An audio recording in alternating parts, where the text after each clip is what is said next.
Good morning friends, मैं जुगमार फिर से अपनी सक्सेस स्टोरी लेके आया हूँ। आज जो हमारे गेस्ट हैं वो है शैतान सिंह जी सर। उनसे जानेंगे उनकी पूरी जर्नी किस प्रकार वो एक थर्ड ग्रेड से लेके प्रिंसिपल तक पहुँचे हैं। और स्वागत करते हैं अपने चैनल सबसे बड़ा मोटिवेशन में। सर स्वागत है आपका। नमस्ते। हाँ तो सर, सबसे पहले जो शुरुआती परिचय है आपका वो एक बार दर्शकों को बता दीजिए। देखिए सर, मेरा नाम शैतान सिंह मीना है और वर्तमान के अंदर मैं प्रिंसिपल पद के ऊपर नावा ब्लॉक के अंदर पोस्टेड हूँ। हाँ तो सर, आपका जो शुरुआती एजुकेशन करियर है वो कैसा है? कहाँ से आपने 10वीं की 12वीं की, कैसे मतलब रहा ये? सर देखिए, शुरुआत के अंदर मेरी जो एजुकेशन हुई है वो 10वीं क्लास तक मैंने अपने गांव के ही सरकारी विद्यालय के अंदर की। और फिर 12वीं कक्षा जो है मैंने पास में हमारे कस्बा है अस्तेड़ा, वहाँ से मैंने सीनियर की। उसके बाद में पास में ही जो कालाडेरा है वहाँ से मैंने RL सेरिया से मैंने अपनी स्नातक पूरी की। हाँ तो सर, आपके जो प्रतिशत थे वो किस प्रकार रहे थे 10वीं 12वीं में? सर मेरे 10वीं के अंदर तो 68% थे और 12वीं के अंदर मेरे 77% थे और BA के अंदर मेरे प्रथम श्रेणी से मैंने BA अपने RL सेरे से उत्तीर्ण की थी। सर ने बताया कि प्रथम श्रेणी से तीनों क्लासों में सर प्रथम श्रेणी से उत्तीर्ण रहे हैं। तो सर, आपका जो फर्स्ट ग्रेड में भी लगे और भी लगे, हाँ तो सर। सर कौन कौन सी एग्जाम आप इससे पहले भी क्रैक कर चुके हैं? सर ऐसे एग्जाम में तो काफ़ी सारे एग्जाम है जो मैंने उत्तीर्ण की है। जैसे काफ़ी सारे एग्जामों में 2-3 चरण होते हैं, तो मैंने जो है जो प्री एग्जाम है वो काफ़ी सारी पास की है। लेकिन जो अंतिम चयन है वो शिक्षा विभाग के अंदर सबसे पहले 2012 के अंदर तृतीय श्रेणी अध्यापक की भर्ती आई, मैं उसमें चयनित हुआ। उसके बाद के अंदर उसमें लगभग मेरी आयु 20 साल के लगभग थी मेरी। जैसे ही मैंने 2010 के अंदर ग्रेजुएशन किया, 11 में BEड किया और 12 में मेरी तृतीय श्रेणी अध्यापक के अंदर मेरी जॉब लग गई। उसके बाद मैंने सारी शिक्षा मैंने नॉन कॉलेज की, मैंने प्राइवेट ही MA किया और फिर मैंने दोबारा एग्जाम दिया 13 में थर्ड ग्रेड का, फिर मेरा चयन हो गया। उसके बाद फिर 2017 में मैंने स्कूल लेक्चर का एग्जाम दिया, उसमें मेरा चयन हो गया। उसके बाद फिर मैंने 2019 के लगभग मेरा सेकेंडरी HM के अंदर चयन हो गया। सेकेंडरी HM के अंदर चयन होने के बाद हमें वाइस प्रिंसिपल के ऊपर लगा दिया गया और हाल ही में मेरी पदोन्नति प्रिंसिपल पद के ऊपर हो गई है। सर ने बताया कि काफ़ी सारी वैकेंसियों में सर का नंबर भी आया और अभी सर प्रिंसिपल के पद पे चयनित है। तो सर, जैसे 12वीं के बाद में BA के बाद में माता पिता भी कहने लगते हैं कि बेटा किसी वैकेंसी में फॉर्म भर दे, बैंक वगैरह में, और किसी में पुलिस में चले जा, आर्मी में। लेकिन आपका एजुकेशन में जाने का फैसला कैसा रहा? BEड कैसे किया आपने? देखिए सर, मेरा एजुकेशन में जाने का कोई शुरू से लक्ष्य नहीं था। जैसे मैंने ग्रेजुएशन जिस समय में कर रहा था तो मैंने लक्ष्य तय किया था मुझे RS की तैयारी करनी है और मैंने तैयारी RS की मैंने की भी बाद में। लेकिन होता क्या है कि जैसे हम ग्रेजुएशन करते हैं तो हमारे पास में सबसे पहले कैरियर की सुरक्षा, हमारे जो कैरियर की सुरक्षा होना जरूरी है, क्योंकि उच्च पद के लिए हमें काफ़ी लंबा सफर तय करना होता है। तो जैसे ही मैंने 2010 में ग्रेजुएशन की, 11 मैंने BEड कर ली और BEड करते ही मैंने तृतीय श्रेणी अध्यापक की जॉब पकड़ ली ताकि मैं अपना कैरियर सुरक्षित कर पाऊँ। और उसके बाद लगातार मैंने RS की तैयारी की और किन्हीं कारणवश मेरा चयन नहीं हो पाया। मैंने कई बार RS की प्री पास की, मेंस में उत्तीर्ण नहीं हो पाया। अभी भी लगातार मैं प्रयासरत हूँ और RS की तैयारी के कारण ही मैं इतनी जॉबें प्राप्त कर पाया हूँ।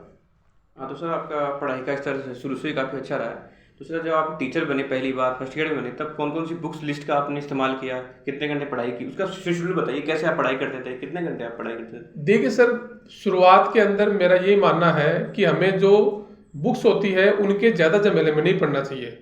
हमें हमेशा प्रमाणिक पुस्तकों का ही चयन करना चाहिए। जैसे राजस्थान बोर्ड की पुस्तकें हैं, वर्तमान के अंदर प्रत्येक एग्जाम के अंदर राजस्थान GK का पोर्शन आता है और राजस्थान GK के लिए हमें जो है राजस्थान अध्ययन की जो बुक्स आती है, वर्तमान में अपने जो बुकें आ रही है, हिंदी ग्रंथ अकादमी की बुक्स आती है, RBSE बोर्ड की किताबें आती है, NCERT किताबें आती है, उनको भी प्रेफरेंस हमें देना चाहिए। हाँ तो सर, आपका एक बार शेड्यूल भी हम जानना चाहेंगे कि जैसे सुबह पढ़ाई कर, दोपहर में, शाम को, उनका पढ़ाई का शेड्यूल कैसे रहता था आपका? देखिए सर, शुरुआत के अंदर जब जॉब नहीं लगा था तो उस समय तो लगभग दिन भर हमारे पास समय रहता था। तो उस समय तो लगभग 10 घंटे पढ़ लिए, भाई खेल कूद सब चलता है। लेकिन जॉब लगने के बाद में व्यक्ति का जो दिन भर की जो दिनचर्या है वो रूटीन उन्हें बनानी पड़ती है, क्योंकि आपको सुबह स्कूल जाना है 7 बजे, 7 से 1 बजे के टाइम में आपको स्कूल में रहना है। स्कूल के अंदर हम पढ़ नहीं सकते और फिर हमें अपने टाइम को मैनेजमेंट तो करना ही पड़ेगा। हमें अपनी पढ़ाई के लिए समय निकालना पड़ेगा और वो टाइम मैनेजमेंट तो व्यक्ति अपनी सुविधा के अनुसार कैसे भी कर सकता है।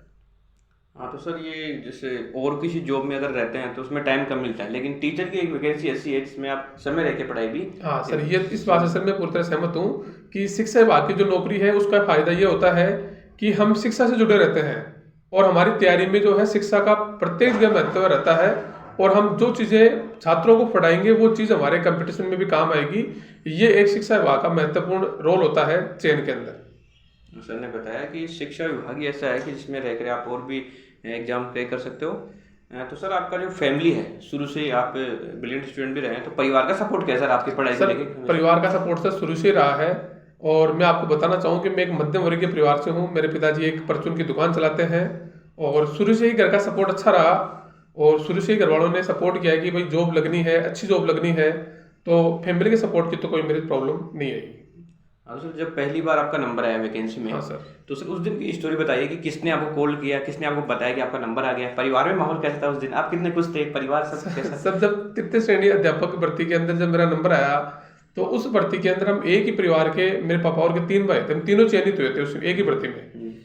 तो उस समय हमें सब साफ पता लगा तो बहुत खुशी होती है कि एक साथ हम जब 3 लगते हैं तो बहुत खुशी का माहौल तो रहता ही है सर। वो तो हाँ, तो सर जैसे काफ़ी युवा वगैरह है जो तैयारी करते हैं, 1-2 एग्जाम फेल होकर अपनी राह भटक लेते हैं, तो सर उनके लिए आप क्या कहना चाहोगे कि वो अपने लक्ष्य को एकदम केंद्रित बनाए रखे, अपने लक्ष्य को छोड़े नहीं, अडिग कैसे रहे अपने लक्ष्य के प्रति? सर मेरा ये मानना है कि प्रत्येक व्यक्ति के जीवन में असफलता आती रहती है और असफलताओं से घबराना भी नहीं चाहिए।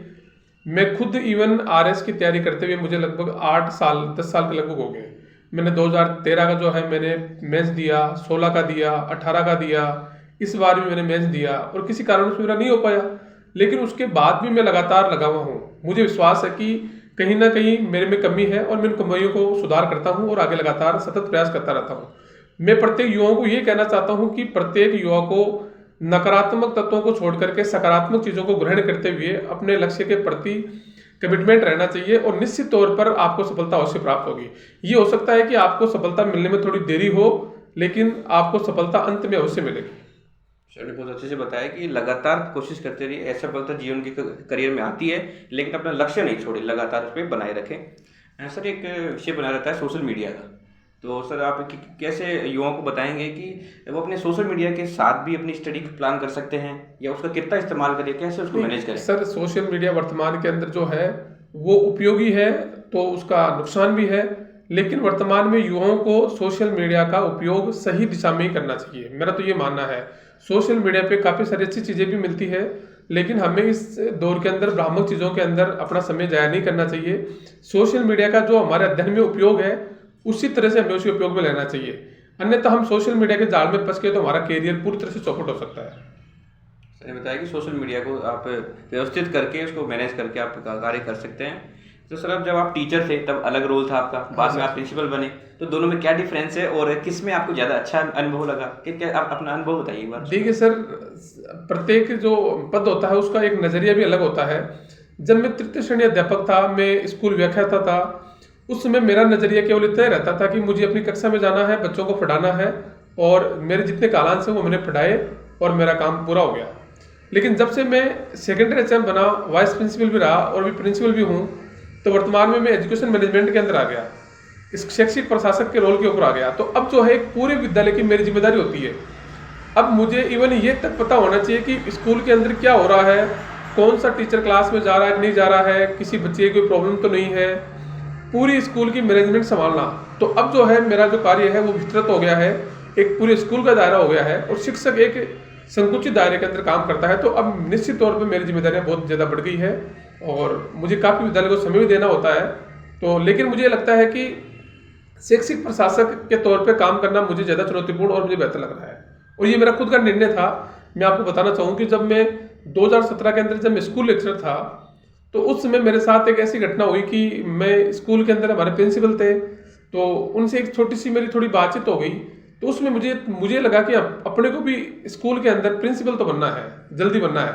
और उस समय मैंने इवन आरएस का मेंस जो था उसकी तैयारी मैंने साइड में की और मैंने उस समय सेकेंडरी एचएम की तैयारी की और उसी सेकेंडरी एचएम की तैयारी के कारण ही आज मैं इतनी जल्दी प्रिंसिपल बन गया हूँ।